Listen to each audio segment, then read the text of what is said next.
So I'm here with Sally Cauble, who's a Kansas State Board of Education member, and I've just learned that board members are elected in Kansas. That's right. And you're in the latter part of your third term. That's right.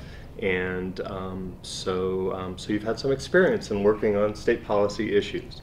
So what do you see as some of the biggest policy efforts that are going to be, that Kansas is going to be engaged with in 2017, in the coming year?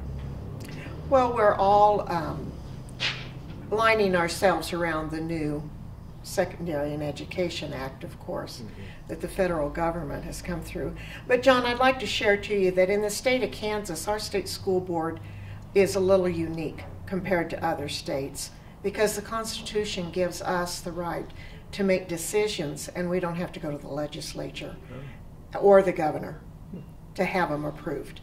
And so planning a vision for the state of Kansas is the responsibility of the state school board. So as we look at 2017, we have adopted a new vision in 2015, and a little bit later we'll get into how we did that.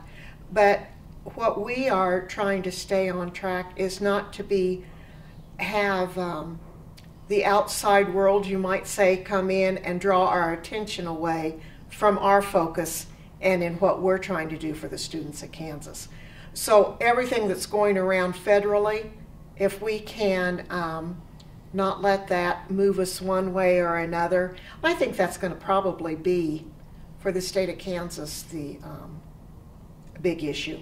Plus that the legislature has been told by the courts that they've got to come up with a little more money. And so we're having an equity problem. So as I understand this, so ESSA is going to push a lot more autonomy back to the states, and so that sounds fortuitous for your focus in Kansas. We're loving it, absolutely loving it, and I hope that we are able to continue on that same path with our new leadership. So Kansas is very well known for its real focus on reaching out to stakeholders across the state. It's great. So tell me a little bit about how you've gone about with the State Board of really focusing on reaching out to stakeholders and getting a sense of the pulse of Kansas. Okay. Well, by each one of us board members representing a certain region of Kansas, we are able to be a little more focused on our area and understand some things that are going on. And because we are elected, we are very much in tune to what stakeholders want. And so that gave us a little leg up. But also, we wanted, on our waiver from No Child Left Behind, we wanted to move to a growth model. Well, then we had a change of leadership.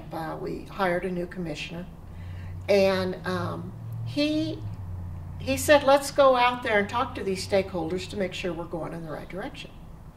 And so that's what we did. We did 30 community meetings, and we had an awesome turnout for those community meetings. We saw over 2,000 of Kansans. So we feel, as we came up with our new vision, that we don't call it a vision designed by the state school board. We call it the Kansans vision and what Kansas wants for their schools.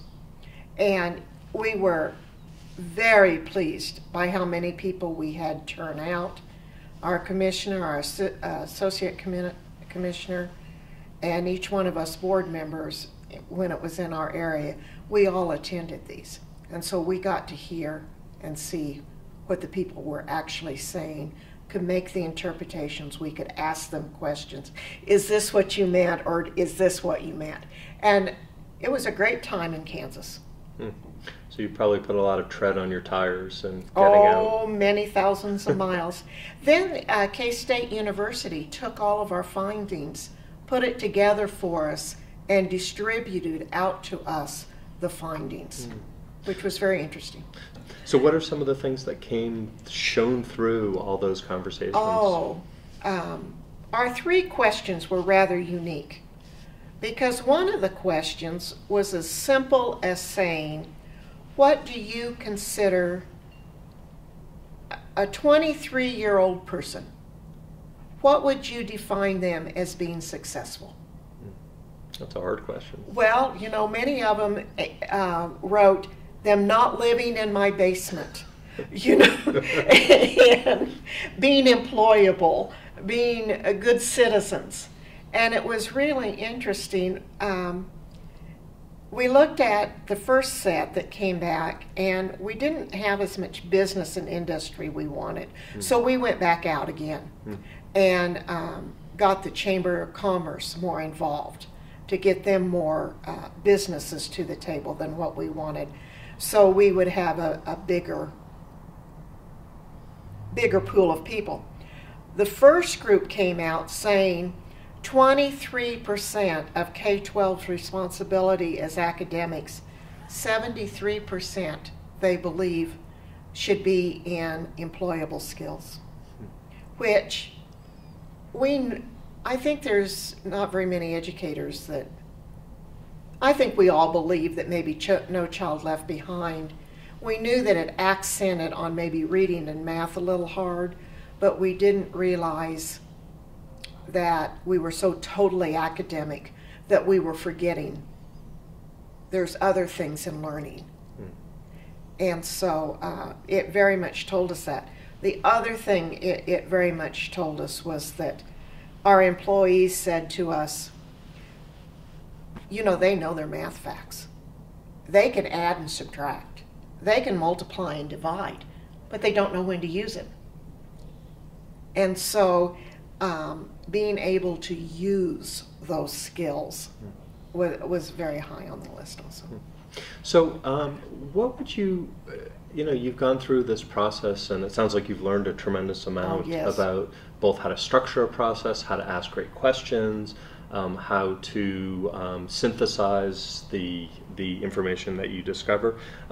What advice would you give to a colleague in another state who wanted to really expand their focus on getting stakeholders more involved in their education system?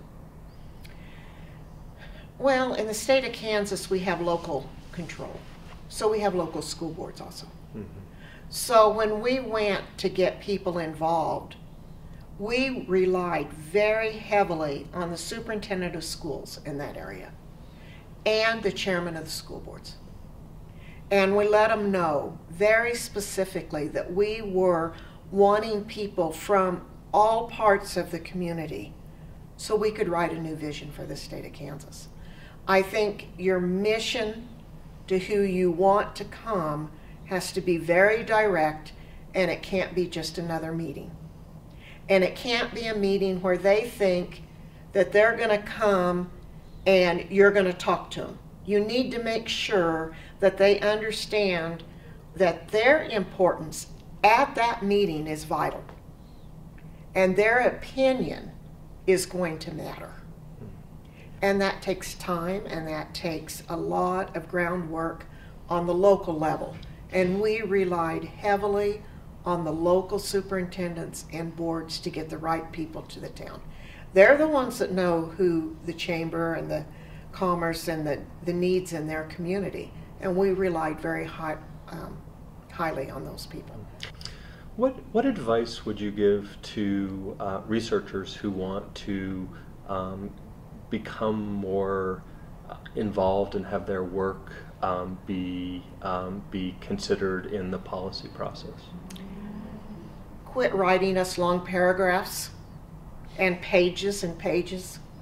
We have so much material to read and so many different concepts that we've got to research and read about to make this whole work.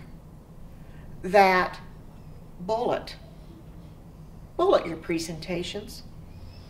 When you come present to us, don't act like we've never heard of research before. We have. We've read a lot of research, and make it diverse enough that we can see that you haven't gone to just one area to do your research. Okay. Sally, thank you so much. I appreciate the chance to talk to you. Thank you very much.